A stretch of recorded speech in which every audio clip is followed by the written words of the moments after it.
आज अंधेरा था।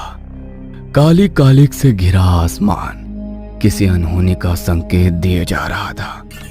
पुराने जमाने में ज्यादातर गाड़ियां नहीं होती थी। रात होते ही हाईवे पूरी तरह सुनसान हो जाते थे। इसी वजह से हाईवे पर एक बार धाकड़ कांड हो गया था। कोहरे में लिपटा हुआ सीधा हाईवे दिखाई दे रहा था। तभी कार की पीली हेडलाइट्स हाईवे पर पड़ी और वो लंबी सड़क लाइट से उजल गई। वो कार सड़क के ऊपर से तेजी से दौड़ रही थी। कार में प्रताप, विक्रम, मनवीर कार की पिछली सीट पर बैठे थे।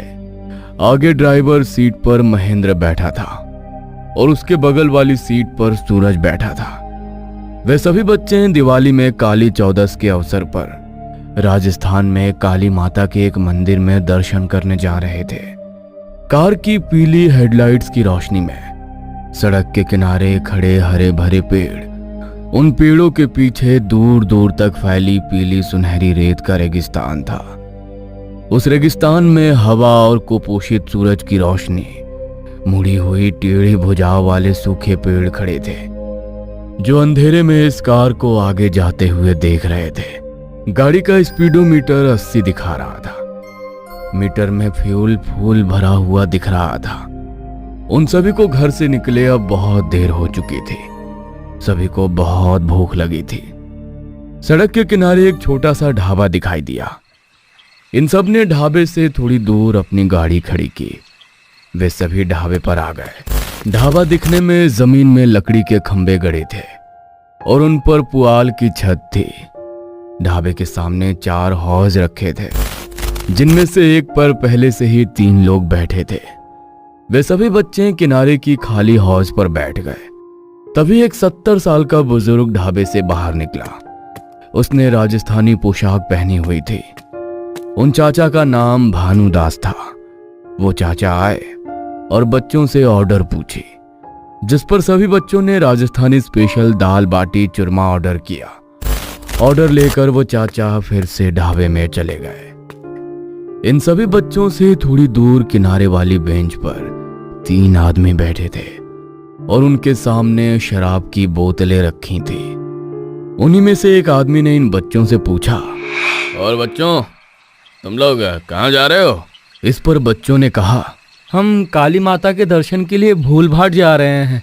बच्चों की इस बात पर उस आदमी के चेहरे पर भय, असहजता के भाव छा गए और उन लोगों ने कहा, तुम लोग जाओ, पर रास्ते में कहीं भी गाड़ी मत रोकना।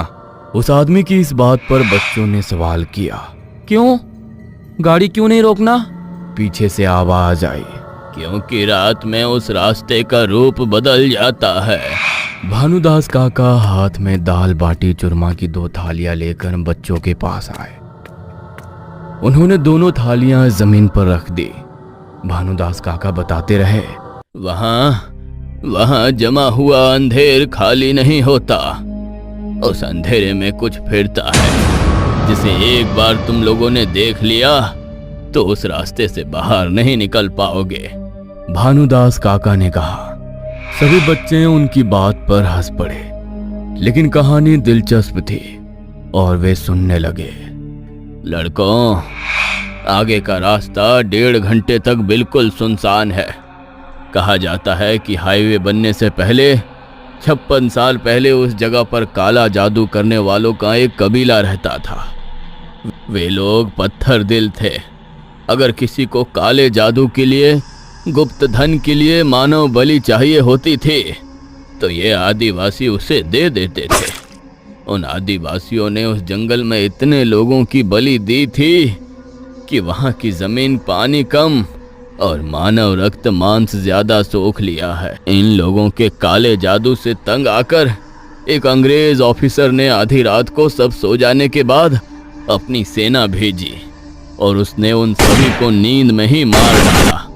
उस अंग्रेज ऑफिसर की सेना ने उनके सिर में, बगल में जहां मिले गोलियां भून दी, महिलाओं की इज्जत लूटी, फिर उन्हें जिंदा जला दिया और जमीन में गाड़ दिया और उनके जमीन में गड़े लाशों के ऊपर से वे हाईवे बना दिया।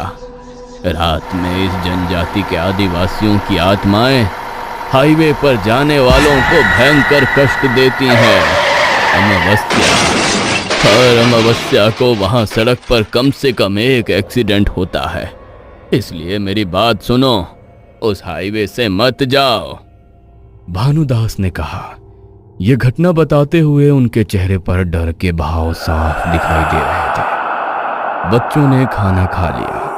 प्रताप ने उस चाचा का बफाया पैसा चुका दिया। सभी बच्चे कार में बैठ गए और उस चाचा की बात सुने बिना उसी सड़क से जाने लगे, क्योंकि बच्चे ऐसे झूठ कहावतों पर विश्वास नहीं करते थे। सूरज ने अपनी कलाई घड़ी पर समय देखा। अब 11:15 बज रहे थे। मुश्किल से 1-1.25 घंटे में वे सभी बूल भाटा पहुंच जाएंगे। सड़क एक विकराल राक्षस के खुले हुए मुंह की तरह दिख रही थी। जैसे जैसे कार आगे बढ़ती, ऐसा लगता जैसे सड़क इस कार को निगल रही हो। अरे देखो, मैं क्या लाया हूं। प्रताप ने सबका ध्यान अपनी ओर खींचा। महेंद्र ने भी अपनी सिर के सामने लगे आईने में देखा। तभी सामने देखा कि प्रताप के हाथ में शराब की एक बोतल है। प्रताप, तुम्हें यह शराब की बोतल कहां से मिली? सूरज ने पूछा। प्रताप ने कहा, अरे ये मुझे ढाबे पर बैठे उन तीनों लोगों ने दी, लेकिन उन्होंने सख्त चेतावनी दी है, हाईवे पर ड्रिंक मत करना, क्योंकि शराब की गंध से आत्माएं तुम्हारी ओर आकर्षित होकर पीछा करती हैं। प्रताप हंसने लगा। बाकी लड़के भी हंस पड़े। प्रताप ने बोतल का ढक्कन खोला, 2 घूंट लिए। बाकी लड़के शराब नहीं पीते थे। प्रताप अकेला ही ड्रिंक कर रहा था। उसने सिर्फ 10 मिनट में आधी बोतल खाली कर दी। अब वो नशे में पूरा डूब सा गया। कार सड़क पर तेजी से दौड़ रही थी।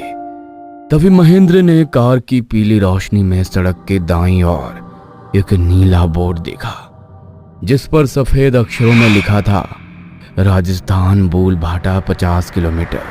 कार बूल भाटा की सीमा में प्रवेश कर गई। सूरज ने घड़ी पर फिर से समय देखा। समय था 12:10। थोड़ी देर बाद पीछे से एक आवाज आई। विक्रम कार रोकने के लिए कह रहा था। इस पर महेंद्र ने पूछा, अरे क्या हुआ? मुझे 2 नंबर जाना है। विक्रम ने कहा। ठीक है कहते हुए महेंद्र ने गाड़ी सड़क की बाईं ओर रोक दी। वह इलाका घनी झाड़ियों से घिरा सुनसान था। विक्रम ने पानी की एक बोतल ली और सूरज को साथ लेकर चल पड़ा। दोनों झाड़ियों में थोड़ा और आगे चले गए। विक्रम झाड़ियों में थोड़ा और आगे चला गया, जबकि सूरज उससे थोड़ा दूर खड़ा था। 5-10 मिनट ऐसे ही बीत गए। सूरज अकेला खड़ा था। चारों ओर घोर सन्नाटा था। आसपास के पेड़, उन पेड़ों की शाखाएं सजीव लग रही थी। ऐसा लग रहा था जैसे अभी वे शाखाएं हलचल करेंगी और पूरे शरीर को कुचल देंगे। अचानक उस ठंडे बेजान सन्नाटे में विक्रम की भयानक चीख फूट पड़ी। सूरज ने पलटकर उस आवाज की ओर देखा। उसकी आंखों ने विक्रम को डरा हुआ चेहरा लिए अपनी ओर दौड़ते देखा। वह लड़खड़ाकर बीच में गिर पड़ा, फिर तेजी से जमीन से उठा। वह सूरज की ओर दौड़ा। सूरज ने उसे अजीब नजरों से देखा। क्या हुआ इसे? ये ऐसे क्यों कर रहा है? तभी सूरज ने विक्रम से थोड़ी दूर एक पेड़ के तने के पास देखा। उसकी आंखें चौड़ी हो गई, मुंह खुल गया, गला खून से लथपथ था।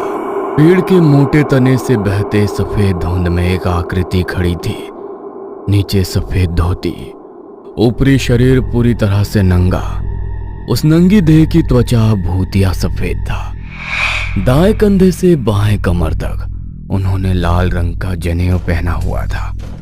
और उससे भी ज्यादा विचित्र, मन को सुन्न कर देने वाली बात यह थी कि उसका चेहरा बहुत ही विचित्र और डरावना था। खप्पड़ चेहरा, खरगोश जैसी त्रिकोणीय कान, और सबसे ज्यादा दिल दहला देने वाला डर ये था कि उन दोनों ध्यान की आंखों के किनारे लाल थे, केसरिया आग के लाल अंगारों की तरह।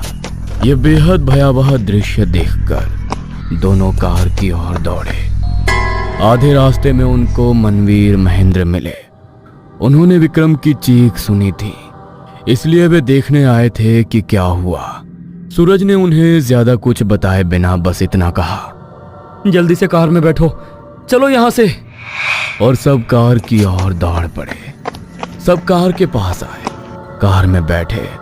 जब तक कार स्टार्ट नहीं हुई, विक्रम और सूरज की चौड़ी आंखें झाड़ियों में झांक रही थी, मानो कोई अभी उन अंधेरी झाड़ियों से निकलकर भागते हुए आएगा और उस घने अंधेरे में घसीट ले जाएगा। जैसे ही कार चलने लगी, महेंद्र ने सूरज से पूछा कि क्या हुआ, और सूरज ने उसे वो हकीकत बताई जिस पर महेंद्र, मनवीर और प्रताप सब उसकी बात सुनकर हंस पड़े। हो, शराब मैंने पी रखी है और चढ़ तुम दोनों को गई है। प्रताप दांत पीसते हुए जोर जोर से हंसने लगा। थोड़ी देर बाद महेंद्र गाना सुनने के लिए अपने साथ 4-5 कैसेट लाया था। महेंद्र ने उनमें से एक को ऑडियो टेप पर लगा दिया। गाना लगाने का मकसद इस दूषित माहौल को ताजा करना था। सूरज ने फिर से घड़ी देखी। घड़ी में समय 12:10 दिखा। उसे थोड़ा आश्चर्य हुआ, अजीब लगा, क्योंकि आधे घंटे पहले उसने घड़ी में यही समय देखा था। लेकिन हैरानी की बात, सोचने वाली बात यह थी कि सेकंड की सुई तो चल रही थी, लेकिन घंटे और मिनट की सुइयां जंग खाकर एक ही जगह रुकी हुई थी। सूरज ने यह सोचकर समय देखना बंद कर दिया कि घड़ी जरूर खराब हो गई होगी। ऐसे ही काफी समय बीत गया। महेंद्र ने अब तक 8-9 गाने लगा दिए थे। वो पुराना जमाना था, लगभग 2001। अब जैसे 3-4 मिनट के गाने नहीं होते थे, बल्कि 7-8 मिनट के लंबे गाने होते थे। और सुनते सुनते इन गानों को सुनकर सूरज का चेहरा थोड़ा उलझन में था।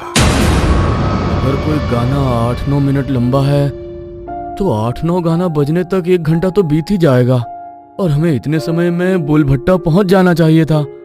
यह सोचकर उसे थोड़ी उलझन हुई कि बुलभट्टा जो 1 घंटे की दूरी पर था, अब तक आया क्यों नहीं। तो सूरज ने पीछे वाली सीट पर बैठे अपने दोस्त मनवीर से भी कहा, अब जरा अपने फोन में समय तो देखो, मेरी घड़ी खराब हो गई है। मनवीर के पास नोकिया का फोन था। उसने फोन निकाला और समय देखा। फोन की स्क्रीन पर वही समय था, 12:10 और सेकंड की सुई आगे बढ़ रही थी और सिम को रेंज भी नहीं थी। मनवीर ने सूरज को समय बताया, जिससे वो सोच में पड़ गया, क्योंकि उसकी घड़ी में भी वही समय था। उसने ये भी कहा कि उसकी घड़ी में भी वही समय था और घड़ी रुकी हुई थी। सूरज की बात सुनकर मनवीर ने अपनी आंखों से स्क्रीन पर देखा। इसके पीछे मकसद ये देखना था कि समय आगे बढ़ रहा है या नहीं। मनवीर 2-3 मिनट तक घड़ी देखता रहा, लेकिन समय मानो थम सा गया था, आगे बढ़ ही नहीं रहा था। आखिरकार उसने निराश होकर फोन जेब में रख लिया। गाड़ी में अब सब चुपचाप बैठे थे। प्रताप, जिसने बीच में शराब पी ली थी, इतना नशे में था कि बुदबुदा रहा था। गाड़ी सड़क पर तेजी से दौड़ रही थी, लेकिन अभी भी बुलभट्टा आने का कोई संकेत नहीं था। महेंद्र ने कहा, बुलभट्टा अभी भी नहीं आया। लेकिन किसी के पास जवाब नहीं था, क्योंकि जो घटना हो रही थी वो बहुत ही अजीब थी। प्रताप नशे में था। उसकी पलकें भारी हो गई थी, आंखें हल्की लाल थी। उसी नशे में उसकी नजर सामने सड़क पर गई। गाड़ी के बीचों बीच सड़क पर फैले कोहरे में 50-60 आदमी और औरतें खड़े थे। उनके हाथ पैर लाल धधकते खून से सने थे। उनकी पीली, चांदी और केसरिया आंखें गाड़ी पर टिकी थी। अरे गाड़ी रोक भिंडी, गाड़ी रोक, वो लोग सड़क पर खड़े हैं, उड़ा देगा क्या उन्हें, साले गाड़ी रोक। प्रताप जोर जोर से चिल्लाने लगा। सूरज और विक्रम, जो उसकी आवाज सुनकर पहले से ही डरे हुए थे, चौड़ी आंखों से सड़क की ओर पागलों की तरह देखने लगे। डर से उनकी फटके हाथ में आ गई। मनवीर ने किसी तरह प्रताप को शांत किया और पूछा, अरे क्या हुआ? प्रताप ने आगे देखा, लेकिन सड़क अब खाली लग रही थी। कार के सामने सड़क पर बहुत सारे लोग खड़े थे। प्रताप ने सबको बताया। इस पर महेंद्र ने उससे कहा, अबे साले, अभी शराब पी ना तो गाड़ी से बाहर फेंक दूंगा, चुपचाप लेट जा। पता नहीं कितनी देर हो गई, कार सड़क पर चल ही रही थी।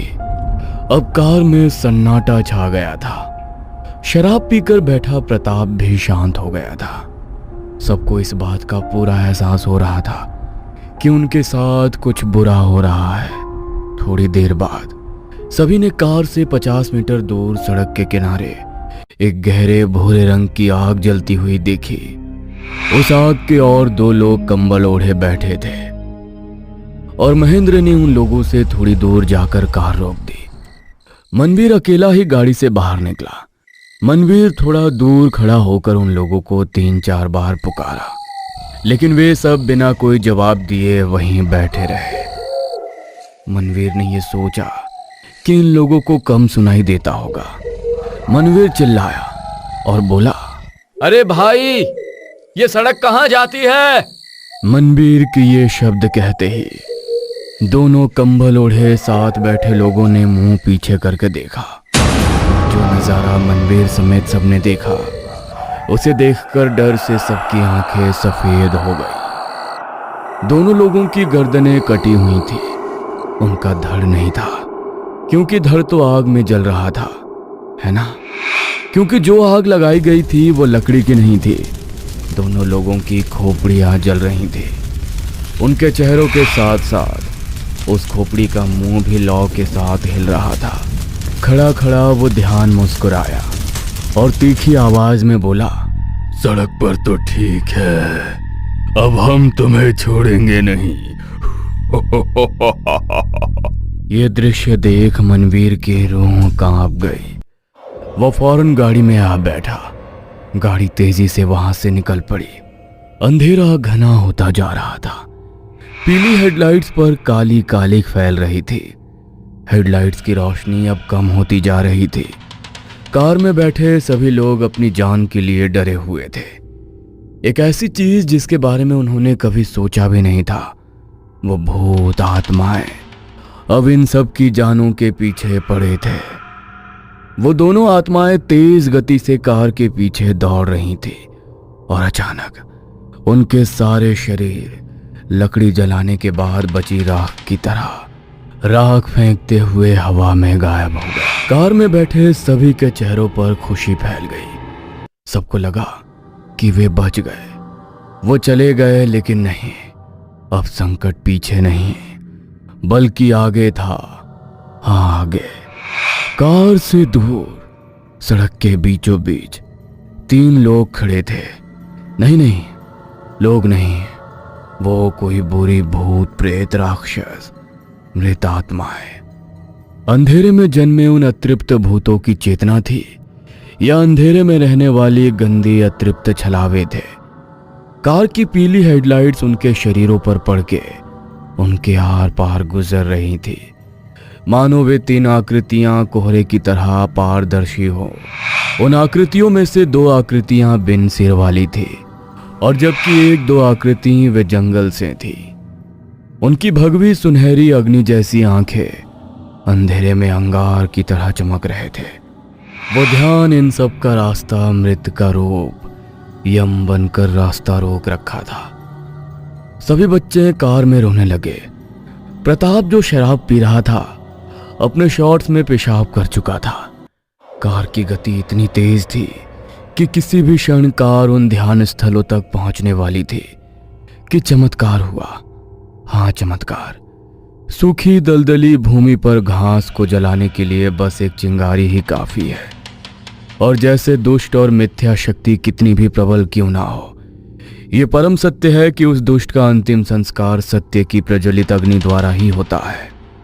सभी बच्चों की आंखें सामने टिकी थी कि तभी एक काला कुत्ता कार की छत से कूदा और कार के सामने सड़क पर आ गया। उस कुत्ते की गति इतनी चमत्कारी असाधारण समझ से परे थी कि जब कार 100 की गति से चल रही थी, तब भी वो काला कुत्ता कार को पीछे छोड़कर उन अभद्र ध्यान स्थलों की ओर आगे दौड़ा। क्या वो निश्चित रूप से कुत्ता था या कुछ और? लेकिन कुत्ते को देखते ही ध्यानी डर गए। उन्होंने हाथ हिलाए और सड़क के किनारे मुड़ गए। कार भागने से आगे निकल गई। कुत्ता फिर भी कार के आगे उतनी ही तेजी से दौड़ रहा था। महेंद्र को पता नहीं क्यों, पर वो कुत्ते के पीछे उतनी ही तेजी से कार चलाने लगा, मानो उससे कुत्ते में कोई रास्ता दिखाई दे रहा हो। अगले 4-5 मिनट बाद कुत्ता अचानक सड़क से हट गया, बाएं मुड़ गया और जंगल में गायब हो गया। और सभी बच्चों को मां काली के प्रवेश क्षेत्र बोल भाटा का शुरुआती हिस्सा दिखाई देने लगा। मुश्किल से 56 मीटर आगे अंधेरे घोप आसमान में कार उस सीमा को पार कर गई और 15-20 मिनट बाद सुबह होने लगी। सूरज की ठंडी पीली रोशनी फैलने लगी। मानव यातायात दिखाई देने लगा। सूरज ने घड़ी देखी तो सुबह के 6:30 बज रहे थे, यानी सभी 6 घंटे से उस सड़क पर थे। मनवीर के फोन में भी 6 बज रहे थे। मोबाइल सिम को भी रेंज आ गया था। सभी बच्चे काली माता के मंदिर गए और दर्शन किए। और मंदिर से बाहर आते समय मनवीर को उसके घर से फोन आया, जो उसकी छोटी बहन ने किया था। फोन पर उसकी छोटी बहन ने एक चमत्कारी कहानी सुनाई कि सुबह 5:30 बजे माँ ने एक सपना देखा कि वो सब बच्चे मुसीबत में हैं। उसकी बहन ने ये तक बताया कि उसकी माँ ने उन्हें फोन भी किया, लेकिन वो लोग फोन नहीं उठा रहे थे। उसकी माँ को उसकी बहुत चिंता हुई, तो वो काली माता की पूजा करने बैठ गई और कहा कि वो सब सकुशल घर आ जाए। मनवीर की बहन की बात सुनकर सभी बच्चे रोमांचित हो गए। उन्हें एहसास हो गया था कि वो काला कुत्ता कोई साधारण नहीं, बल्कि ईश्वर का एक रूप था, जो उस मुसीबत की घड़ी में उन्हें बचाने आया था। सबने माँ के फिर से दर्शन किए, उनका तहे दिल से शुक्रिया अदा किया और दोपहर को अपने घर चले गए। क्या पता रात में फिर से ऐसी घटना घट जाए। तो इस तरह सबको एक अच्छी सीख मिली कि बुजुर्ग लोगों के विचार कभी गलत नहीं होते।